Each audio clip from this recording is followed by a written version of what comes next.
Good morning, dear student. How are you all? Hope you all are fit and fine and must be taking care of yourself and others too.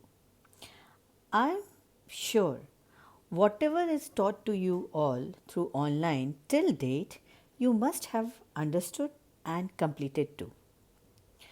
देखो बच्चों, एक बात ध्यान रखिए, जैसा समय होता है हमें वैसे ही समय के साथ चलना चाहिए तथा उस समय आई हुई सभी अपॉर्चुनिटी को हमें ग्रैब कर लेना चाहिए। यानी कोई भी मौका हाथ से नहीं जाने देना चाहिए सीखने का। तभी हम जिंदगी में कुछ सीख पाएंगे और आगे बढ़ पाएंगे, अन्यथा हम पीछे रह जाएंगे। इसलिए इस लॉकडाउन में आपको जो भी कुछ पढ़ाया जा रहा है उसे आप नियमितता के साथ, रेगुलरिटी के साथ अभ्यास करते रहें और सीखते रहें। चलिए इसी बात को ध्यान रखते हुए आज मैं आपको एक शिक्षाप्रद कहानी सुनाती हूँ। ध्यान से इस कहानी को सुनिएगा, क्योंकि इस कहानी को सुनने के साथ आपके दो काम होंगे। एक तो आप कहानी का आनंद उठाएंगे और दूसरा आपकी ऑडियो लिसनिंग एक्टिविटी भी हो जाएगी। कैसे, नहीं समझे आप सब? तो हम बताते हैं। कहानी को ध्यान से सुनने के बाद आपको कहानी से संबंधित कुछ प्रश्न दिए जाएंगे, जिनके उत्तर आपको अपनी हिंदी की कॉपी में लिखने होंगे। तो देखा, हुई ना, एक पंथ दो काज। तो चलिए देरी नहीं करते हैं और शुरू करते हैं आज की कहानी। लेकिन एक बात बता दूं, मैं आपको कहानी का नाम नहीं बताऊंगी, कहानी का शीर्षक नहीं बताऊंगी। आपको उसको कहानी सुनकर समझना होगा और बताना भी होगा। तो चलिए शुरुआत करते हैं आज की कहानी। एक दिन पृथ्वी, हवा और वर्षा, ये तीनों आपस में चट्टान से बातें कर रहे थे। चट्टान कह रही थी कि मैं तुम सबसे बलवान हूँ, तुम सब मिलकर भी मेरा कुछ नहीं बिगाड़ सकते। तीनों उसकी बातें ध्यान से सुन रहे थे और उन्हें लग रहा था कि वो चट्टान ठीक कह रही है। तीनों चुपचाप थे और चुपचाप रहकर अपनी सहमति प्रकट करने लगे। एकाएक वर्षा का स्वाभिमान जाग उठा। वह स्वाभिमानता के साथ कहने लगी, ए चट्टान, जब मैं अपने पर आऊंगी तब तुम मेरे सामने कुछ भी नहीं होगे। शक्तिशाली तो मैं हूं। तुम मजबूत तो भले ही हो सकती हो, लेकिन अंत में जीत मेरी ही होगी। तीनों वर्षा की बातें सुनकर हंसने लगे जोर जोर से। उन तीनों ने उससे कहा, तुम छोटी सी बूंद और ये कहाँ शक्तिशाली चट्टान, तुम इससे ताकतवर कैसे हो सकते हो?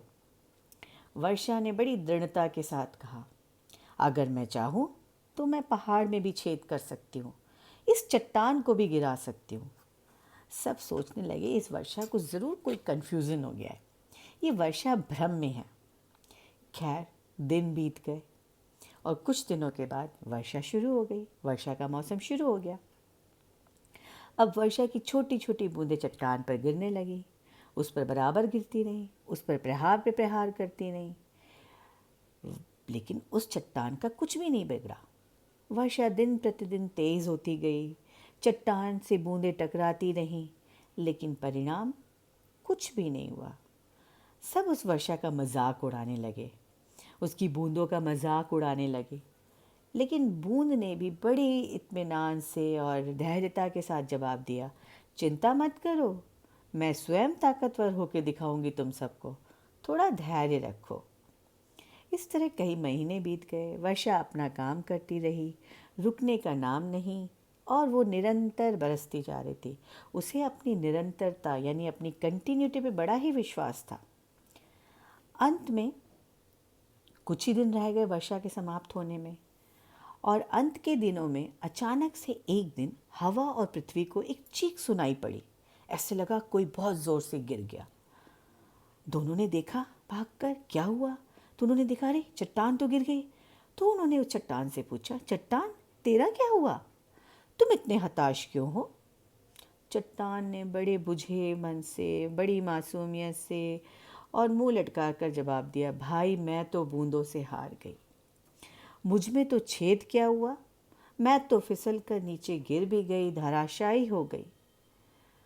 जब तीनों ने मिलकर बूंद से पूछा तो बूंद ने बड़े शान से जवाब दिया, इस चट्टान को मैंने हिंसक रूप से काट कर नहीं गिराया है।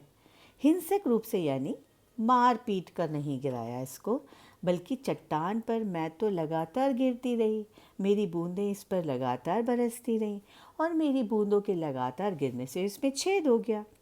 छेद तो छेद, और इसके नीचे से तो मिट्टी भी सरक गई, जिसकी वजह से ये चट्टान गिर गई और ये फिसल कर नीचे आ पड़ी। अब तो चट्टान शर्म से चुपचाप खड़ी थी, उसका सिर भी झुका हुआ था।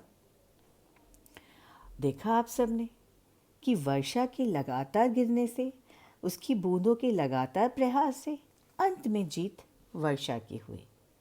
जैसा कि वर्षा ने शुरू में ही कहा था कहानी के, अगर मैं चाहूँ तो पहाड़ में भी छेद कर सकती हूँ और अंत में जीत मेरी ही होगी। तो देखा छात्रों आप सब ने, हमें भी अपने जीवन में सफलता यूं ही अचानक नहीं मिलती, बल्कि उसके लिए हमें कंटिन्यूस एफर्ट करने पड़ते हैं, कंटिन्यूस प्रैक्टिस करनी होती है।